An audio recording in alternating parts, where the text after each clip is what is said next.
तेज धूप में पंडाल तले बैठे ये लोग किसी समारोह का हिस्सा नहीं बल्कि आंदोलन का है।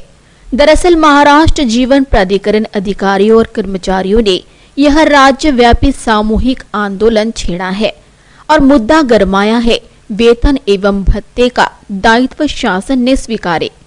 7 दिसंबर को महाराष्ट्र जीवन प्राधिकरण विभाग के कार्यकारी अभियंता के कार्यालय के सामने यह बेमियादी आंदोलन छेड़ा गया, जिसमें सरकार से अपनी मांगे मनवाने महाराष्ट्र जीवन प्राधिकरण अधिकारी और कर्मचारी इकट्ठा हुए ताकि सरकार के नुमाइंदे तक उनकी मांग पहुंचे।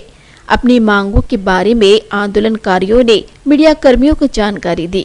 मैं विठ्ठल केशवराव तिपरतिवार, सहाय्यक कार्यक्षक, महाराष्ट्र जीवन प्राधिकरण विभाग चंद्रपूर, एक संघटनेचा सदस्य या नात्याने मी आज आपल्यासमोर आमची व्यथा तुम्हाला अवगत करण्याचा प्रयत्न करीत आहोत। तर हे बघा, जेव्हा आपल्या भारताला स्वातंत्र्य मिळालं त्यानंतर जेवढे काही मंत्रालय अस्तित्वात आले त्यामध्ये इरिगेशन अँड पॉवर डिपार्टमेंट म्हणून आमचं मंत्रालय होतं आणि त्यानंतर काँग्रेसच्या सरकारमध्ये त्यावेळेस काँग्रेस गव्हर्नमेंट होतं, त्यांनी एक घटना दुरुस्ती केली।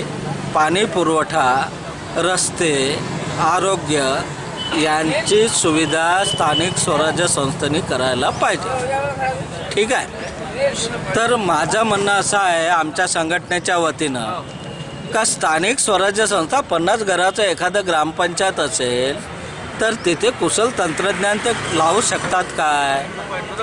तर आमचे कुशल तंत्रज्ञान ते वापरू शकत नाही।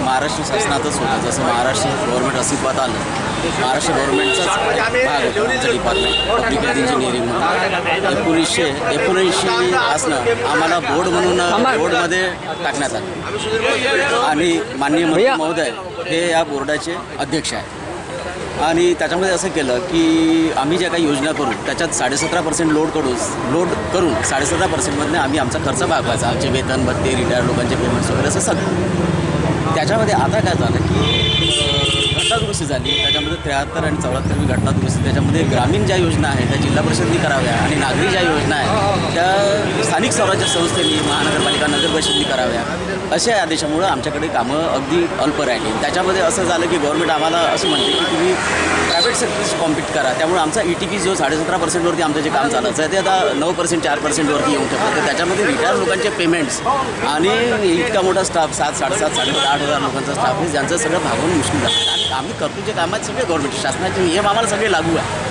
परंतु वेतन भत्त्याची जबाबदारी शासनाने स्वीकारली किंवा आम्हाला स्वतः शासनामध्ये विलीन करून घ्यावं यासाठी ही संघटना आंदोलन करीत आहे। नमस्कार।